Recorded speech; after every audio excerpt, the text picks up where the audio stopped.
The bank statement trembles in my hands. $42,000. My vision blurs as I read the number again, wondering if grief has finally broken my grip on reality. But Noth's statement remains steady, the numbers unchanging, while my grandmother's handwritten letter flutters to the floor. A tear slides down my cheek, catching the amber rays of evening sunlight streaming through my apartment windows. Behind me, Grandma Evelyn's antique clock ticks away the seconds, each sound as familiar as her voice had been. I bend down to retrieve her letter, my fingers tracing over the words I've already memorized. Use this to build something for yourself, and don't let anyone take it from you. The paper still smells faintly of her house lemon furniture polish and fresh coffee. My throat tightens as memories flood back. Grandma Evelyn at her kitchen table, pencil in hand, meticulously balancing her checkbook while explaining to me why every penny mattered. Your grandfather died young, Monica, she'd say, her voice steady, but her eyes distant. I raised 3 children on a bookkeeper's salary, but I did it without owing anyone a dime. My gaze drifts to the glass jar on my bookshelf, still holding the pennies we collected together during my childhood visits. She'd turn it into a game hunting for dropped coins in parking lots, checking payphone slots, saving the copper pieces from my allowance. Money isn't about wealth, she'd tell me. It's about freedom. Freedom. I taste the word as I look around my modest one-bedroom apartment. The community center where I work part-time barely covers my bills while I finish graduate school. My 10-year-old Honda needs repairs. Student loans loom. But now, my hand shakes as I open my journal, carefully folding Grandma's letter between its pages. The list of practical uses for the money flows from my pen. Finish my degree, fix the car, start an emergency fund. Smart choices, safe choices, Grandma Evelyn choices. A key turns in the lock and Derek bursts in, carrying takeout bags that fill the apartment with the smell of garlic and soy sauce. Sorry I'm late, babe. The coffee shop was slammed. He sets the food down and notices my red eyes. Hey, what's wrong? I got a letter from the estate lawyer. I swallow hard. Grandma left me some money. That's amazing. His arms wrap around me, warm and familiar. How much? $42,000. Derek's body stiffens for a fraction of a second. Most people wouldn't notice, but 3 years together have taught me his tells. He pulls back, his expression shifting so subtly that I almost miss it, a quick calculation behind his eyes, a slight lifting of his chin. Babe, this changes everything for us. His voice holds an unfamiliar edge of excitement. We could finally... A knock at the door interrupts him. Mrs. Henderson from next door, probably looking for her cat again, but for once, I'm grateful for the interruption. Something in Derek's tone has set off a warning bell deep in my gut, a sensation I push away as quickly as it comes. The next week passes in a blur of classes and work. Then Derek shows up at my door on Tuesday afternoon, when he should be starting his shift at the coffee shop. I quit my job, he announces, grinning as he flops onto my couch. Now we can finally focus on us without stressing about bills. The words hit me like ice water. What do you mean we? Come on, Monica. He sits up, his tone sharpening. The inheritance. It's perfect timing, we can use it to really build something together. This is my inheritance, I say, the words coming out smaller than I intend. From my grandmother. After 3 years together, you're still thinking like you're single? His voice rises, unfamiliar and ugly. Real couples share everything, or is that not what we are? I stand frozen in my living room, really seeing him for the first time. The charming barista with big dreams has vanished, replaced by someone I don't recognize. Someone who's been here all along, waiting for his moment. That night, after Derek storms out, I sit cross-legged on my bed surrounded by old photographs. Grandma Evelyn smiles up at me from a faded Polaroid, her eyes sharp and knowing. I remember her words from my college graduation. Pay attention to how people act when they think they have power over you. That's when they show you who they really are. My phone buzzes with a text from Derek. I'm sorry if I came on too strong.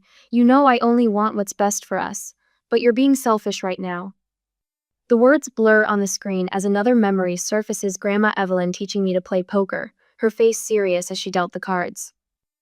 Sometimes, honey, the best way to see someone's true character is to give them exactly what they want and watch what they do with it. I set the phone down, my mind already forming a plan. The next test will hurt, but it will show me everything I need to know. I rehearsed the words quietly in the darkness of my bedroom, my voice barely a whisper. Derek, I need to tell you something about the money. Behind me, Grandma's clock chimes 10 times, each note as clear as a warning bell. The next morning, the phone rests on my coffee table, its screen glowing with the recording app's interface. In the kitchen, water drips steadily from the fauceta rhythm that matches my pulse. My fingers hover over state recording laws on my laptop screen while Denise perches on my old armchair picking at a loose thread on the cushion. Monica. Her voice carries the weight of 20 years of friendship. Are you sure you want to know? The late afternoon sun slants through my windows, casting long shadows across the hardwood floor. My grandmother's clock ticks away the minutes until Derek arrives. I need to see who he really is. The words come out stronger than I feel. Before, my throat closes around the rest of the sentence. Denise nods, understanding what I can't say. Before the money changes everything, before I let someone else make decisions about my future, before I dishonor what Grandma Evelyn trusted me to protect. I'll be at Anthony's coffee shop down the street. She squeezes my shoulder. Call if you need me. The door clicks shut behind her. I check the phone's position one last time, angling it just right to catch every word. 3 practice runs have taught me exactly where to stand, how to move, what to say. My stomach knots as I rehearse the story again. A key scrapes in the lock. Derek strides in wearing his favorite leather jacket, the one he bought after quitting his job. His smile falters when he sees my face. Babe, what's wrong? I wrap my arms around my middle, shoulders curving inward. I need to tell you something. He drops onto the couch, manspreading across the cushions. You look terrible. Did something happen? The script I've practiced blurs in my mind. I sink into the armchair across from him, gripping the worn fabric. I made a terrible investment. His eyebrows shoot up. What? The money. My voice cracks. It's gone, all of it. Silence fills the room like smoke. Derek's face cycles through expressions: disbelief, confusion, dawning comprehension. His jaw tightens. What do you mean, gone? Each word drops like a stone. I trusted someone I shouldn't have. The lie tastes bitter. They promised huge returns. How much? His knuckles whiten against his thighs. Everything. I study the floor, the whole inheritance. The silence stretches. When I look up, disgust twists his features into something ugly and familiar. A mask has dropped, revealing what lived beneath all along. So you're broke. His laugh holds no humor. Great. Don't expect me to carry this relationship. My heart pounds against my ribs, but I keep my voice steady. What do you mean? He stands, pacing like a caged animal. You're just a part-time nonprofit worker with student loans. I stayed because I thought we had a future. Now what? I'm supposed to support you? I never asked you to. I already told Mike and Jason about our windfall. His voice rises. We had plans, but you couldn't even manage basic investing without screwing it up. Each word lands like a slap, but I hold still, letting the phone capture everything. You're not wife material, he spits the words. You're selfish and irresponsible. I wasted 3 years on someone who can't even. Please leave. My voice comes out quiet but firm. He blinks, thrown off script. What? Get out. I stand, pointing to the door. Now. The slam reverberates through my bones. I count to 60, making sure he's gone before retrieving my phone. My hands shake as I stop the recording. The playback catches everything I missed in the moment. The calculated pauses, the twisted logic, the casual cruelty. An hour later, my screen lights up with texts. Jason, how could you blow all that money? Mike, Derek told us everything, real classy. Sarah, rain check on Saturday, not feeling well. 3 years of friendships dissolve in minutes. The betrayal spreads like ink in water, staining everything it touches. My phone buzzes again, Denise. I saw him furious from the coffee shop. You okay? No. The truth comes easier now, but I will be. That night, I sit cross-legged on my bed, surrounded by the evidence of my life before Derek. Old photos, birthday cards, The penny jar from my childhood. Grandma's letter rests in my lap, her words sharp and clear. Don't let anyone take it from you. The hardware store receipt on my nightstand shows my first act of reclamation: new locks for every door. My social media accounts display cheerful taking a break messages. Derek's number joins 24 others on my blocked list. The clock strikes midnight. Each chime rings like a verdict, like freedom, like proof that sometimes losing everything means finding what matters most. I smooth Grandma's letter and whisper into the darkness. Nobody's taking anything from me again. At the present, the bank statement sits untouched on my kitchen counter, the numbers still holding steady at $42,000. Through my window, morning sunlight bathes my simplified apartment in amber warmth. The spaces Derek once dominated now breathe with fresh purpose, his favorite armchair replaced by my reading nook, his cluttered desk transformed into an organized study station. Grandma Evelyn's clock chimes 7 from its new place of honor above my fireplace. A month has passed since I changed the locks, but time feels different now. Each tick marks progress rather than loss. My morning ritual begins. Coffee brewing, schedule review, gratitude journal. Simple actions that ground me in who I am rather than who Derek wanted me to be. The therapy sessions, Denise's gentle suggestion that turned into a lifeline, taught me to recognize these small victories. My phone buzzes. Speaking of Denise. Ready for the presentation? Her voice carries more excitement than my own. Professor Grantham wants my take on financial literacy in underserved communities. The words still feel strange. When did I become an expert? Since you lived it. A pause. And survived it. 2 hours later, the campus buzzes with early summer energy as I hurry to class, my presentation notes secure in Grandma's vintage briefcase. Professor Grantham catches my eye as I settle into my usual seat, her slight nod carrying approval I'm finally learning to accept. Community empowerment requires understanding systemic barriers. A classmate drones on about statistics and demographics. My hand rises before I can stop it.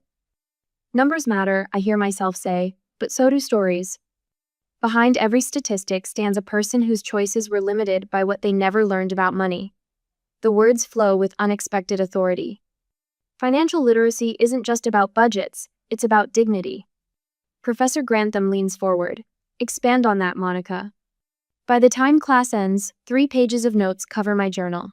Professor Grantham waves me over as others file out. You found your voice. She shuffles through the semester's assignments. Your insights about financial trauma, they're not just academic theories for you, are they? No.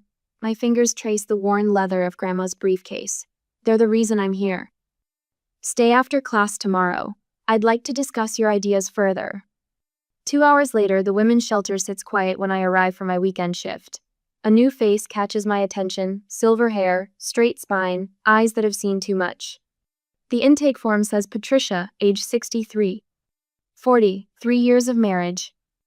She whispers as I pour her tea. I thought I knew how to handle money before I met him. Then suddenly I didn't know anything anymore. He made sure of that. My throat tightens. My grandmother taught me that financial independence isn't just about money.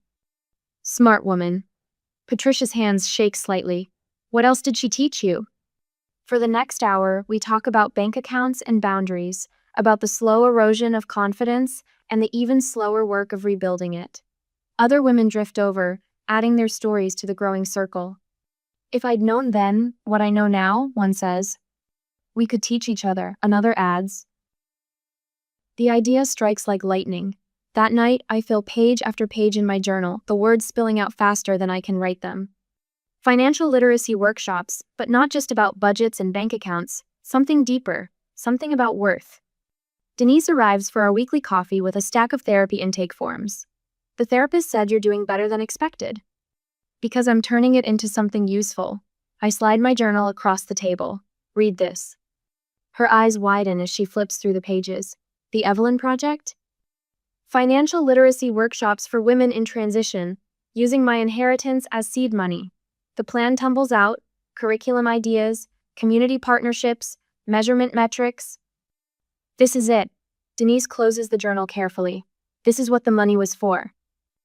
Building something for myself, I quote Grandma's letter. Something no one can take away. And something that helps others keep what's theirs. Denise squeezes my hand. When do we start? Over the next few weeks, the vision takes shape. Professor Grantham connects me with nonprofit leaders. The shelter director offers space for pilot workshops. My supervisor at the community center recognizes the potential and adjusts my schedule to accommodate planning time. Each small step feels like restoration. The inheritance transforms from a number in my account to a foundation for change. Grandma's practical wisdom merges with my hard-won insights, creating something neither of us could have built alone. The project logo, a simple phoenix rising from an open book, takes shape under Denise's artistic direction. Perfect for a financial resurrection, she jokes, but the symbolism feels right. One evening, as sunset paints my apartment in shades of possibility, I stand before Grandma's clock. Its steady ticking accompanies my voice as I practice introducing the Evelyn Project to the world. Financial independence isn't just about money. I tell my reflection. It's about knowing your worth can't be calculated in dollars. It's about building something larger than yourself. The clock chimes, and I swear I hear Grandma's voice in its clear, strong notes. Build something for yourself and don't let anyone take it away. I touch the worn glass face of the clock, smiling at the memory of her teaching me to read its hands. I will, Grandma, but I'm building it for all of us. 2 months later, the whiteboard takes over my living room wall like kudzu, sprawling with workshop outlines and community connections drawn in 4 different colors. Denise stands back, marker poised at her chin, studying our master plan. My inheritance has found its purpose in neat rows of numbers along the bottom edge: seed money for supplies, venue deposits, marketing materials. Your financial expertise plus my marketing background? Denise grins. We're dangerous together. A knock at the door brings Lunchhand, our first test group. 5 women from the shelter file in, carrying the weight of their stories in hunched shoulders and darting eyes. One clutches her purse like a shield. Welcome to the Evelyn Project Pilot Workshop. My voice carries the strength of my grandmother's memory. Please, grab a sandwich and make yourselves comfortable. 2 hours later, the energy has shifted. Susan, a former accountant who lost everything to an emotionally abusive husband, shows another participant how to build a basic budget on her phone. Maria shares her system for hiding money in plain sight, a trick that let her escape with enough cash for first month's rent. The room hums with connection and quiet power. Ladies, this has been incredible. I check my watch, surprised to find we've run over. Next week we'll tackle. Monica. Denise interrupts, phone in hand. Her expression stops me cold. We need to talk. In my kitchen, she shows me the local business Facebook group.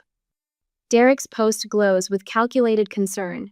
Warning to local entrepreneurs, watch out for questionable financial workshops targeting vulnerable women. Some people will do anything for money, even exploit trauma. Be careful who you trust with your community's well-being. The words swim before my eyes. 3 years of shared history distilled into digital venom. I can't. My throat closes. How can he? Stop. Denise's hand covers mine. This is exactly what he wants, to make you doubt yourself. The clock chimes 4 times, each note striking clarity through my panic. I hear Grandma Evelyn's voice. The best revenge is building something they can't touch. You're right. I straighten my spine. We're not stopping.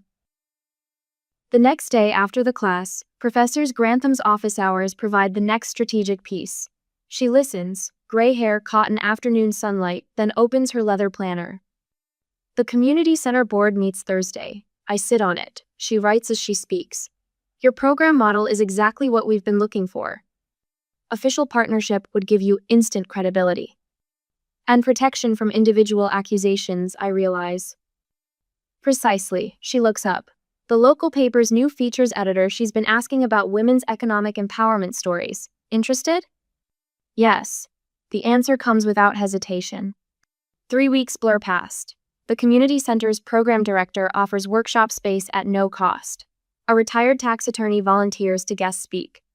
My therapist suggests adding a self-worth component that resonates deeply with our pilot group. You're building an ecosystem, Professor Grantham says when I show her the grant application. This could go national. Tonight, I stand in my apartment transformed from a space of betrayal into mission control. The inheritance statement sits in my desk drawer, now bearing withdrawal notations for education and startup costs. Each dollar invested in something larger than myself. My phone buzzes. The reporter's text confirms tomorrow's interview. Behind me, the clock strikes 10, and I smile at my grandmother's photograph beside her framed letter. Yes, I answer the reporter. We're ready tomorrow at 10 a.m. The words settle into my bones with the weight of truth. Derek tried to take my reputation, my confidence, my right to grow. Instead, he gave me the final push toward my purpose. My fingers trace the familiar glass ridges of the penny jar now, our workshop demonstration piece. The copper coins catch lamplight like medals of honor, each one a lesson in dignity preserved. Watch me, Grandma, I whisper to the quiet room. I'm building something they can't take away. On the presentation day, the community center auditorium gleams under fresh fluorescent lights. My fingers smooth the program packets one final time as women filter in, their winter coats draped over arms, their faces bright with anticipation. 45 chairs curve in a welcoming semicircle, already half filled. The local newspaper reporter huddles with Denise in the corner, their heads bent over a notepad. Behind the podium, my grandmother's brooch catches the light. 3 small pearls surrounding a sapphire, worn on her collar every Sunday for 40 years. Now it anchors my blazer, its weight familiar against my collarbone. 5 minutes, Denise whispers, squeezing my shoulder as she passes. Above the exit sign, the wall clock inches toward 10. Different from Grandma Evelyn's mantle clock, but just as relentless in marking moments we can't reclaim. I scan the room, taking in the faces. A silver-haired woman in the front row clutches her purse like a shield. 2 seats over, a young mother bounces a baby while scribbling notes. Behind them, decades of stories written in worry lines and sharp eyes, in shoulders squared against invisible weights. The clock strikes 10. My heels click against hardwood as I approach the podium. The room falls silent, all those eyes turning toward me. I think of Grandma Evelyn, of her quiet strength as she balanced checkbooks and paid bills and built a future from nothing but determination. Welcome to the Evelyn Project. My voice carries clear and strong, just as I practiced. Financial independence isn't just about money, it's about freedom. The words unlock something in the room. Heads nod. A few women dab at their eyes. The silver-haired woman's grip on her purse loosens just slightly. 3 months ago, I inherited $42,000 from my grandmother. I pause, letting the number settle. But that's not the most valuable thing she left me. She gave me something worth far more, the wisdom to recognize when someone values what you have more than who you are. The back door creaks. My heart stutters as Derek slips inside, his barista apron still tied around his waist. He takes a seat in the last row, his familiar half-smile nowhere in sight. For a moment, I'm back in my apartment, his voice sharp with accusations. You're not wife material, you're selfish and irresponsible. But this isn't my apartment, and I'm not that woman anymore. Money doesn't create character, I continue, my voice growing stronger. It reveals it. When someone shows you who they are, believe them the first time. A woman in the third row wipes her eyes. 2 others exchange knowing looks. Derek shifts in his chair, his jaw tight. Today, we're going to talk about financial boundaries. I move from behind the podium, claiming the space. They're not walls to keep people out. They're foundations to build something that can never be taken from you. The next hour flows like water. We discuss red flags in financial relationships. Warning signs I'd ignored with Derek now serve as lesson points. The women share their own stories, marriages where money became control, children who drained retirement accounts, friends who turned manipulation into an art form. Take out the worksheet titled Core Values, I say, watching Derek's face as women rustle through their packets. Circle the 3 that matter most to you. Not what someone else says should matter, what matters to you. The room falls quiet except for pencils scratching paper. Derek's leg bounces, a nervous tell I once found endearing. Now it just reminds me of all the times he couldn't sit still long enough to build anything real.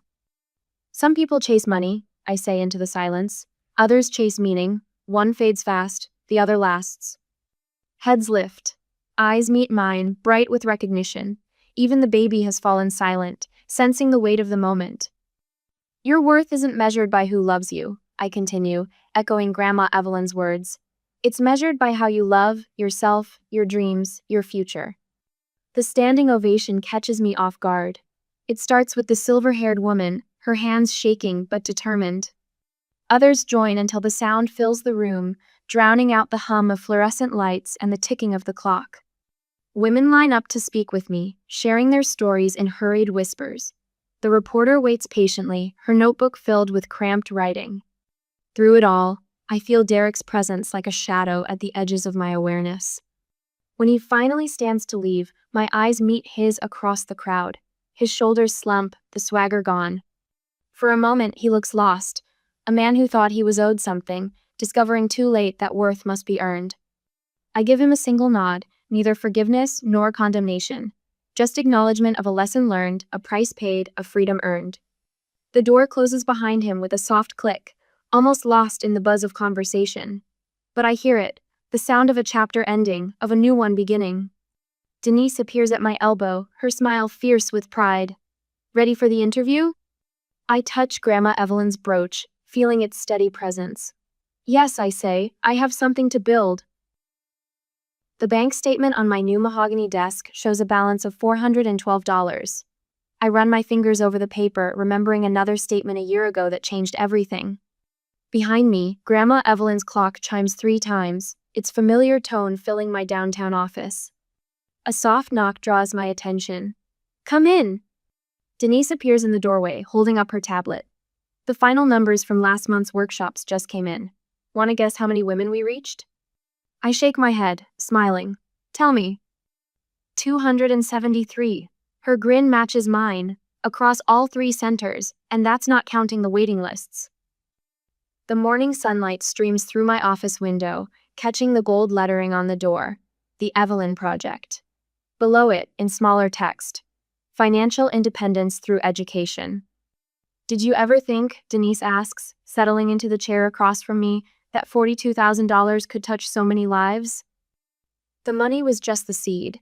I touched the vintage brooch at my collar, the one Grandma wore to every important meeting. The real inheritance was knowing what to do with it. My phone buzzes with a text from the community center director. Another city wants our workshop model. I add it to the growing list of expansion possibilities, right below the notes for tomorrow's special session. Ready for the 60-plus workshop? Denise asks, reading my mind as usual. Margaret said she's bringing her whole bridge club. Almost. I open my desk drawer and pull out the stack of participant journals, each one containing the same message on the first page. Build something for yourself that no one can take away. The afternoon passes in a blur of preparation. At 5, most of the building empties, but I stay, surrounded by thank you letters from past participants. Each one tells a story of transformation. Sarah, who started her own alterations business. Patricia, back in school at 58. Jennifer, who finally left her controlling husband of 30 years. Their words fill the quiet office with invisible triumph. My fingers find Grandma's letter in my journal, the paper soft from countless readings. The words haven't changed, but their meaning grows deeper with each passing month. I remember her at her kitchen table, pencil flying across her ledger books, showing me how every penny mattered. The world runs on dollars and cents, she'd say. But a woman's worth? That's measured in stronger currency. A text from Professor Grantham lights up my phone. Brilliant job at the regional conference last week. The standing ovation was well-deserved. I close my eyes, remembering the sea of faces as I shared our story. Not just mine, but all of our every woman who ever had to choose between dignity and security. Every grandmother who scraped and saved to give her children better. Every daughter learning to stand her ground. The setting sun paints my office walls amber.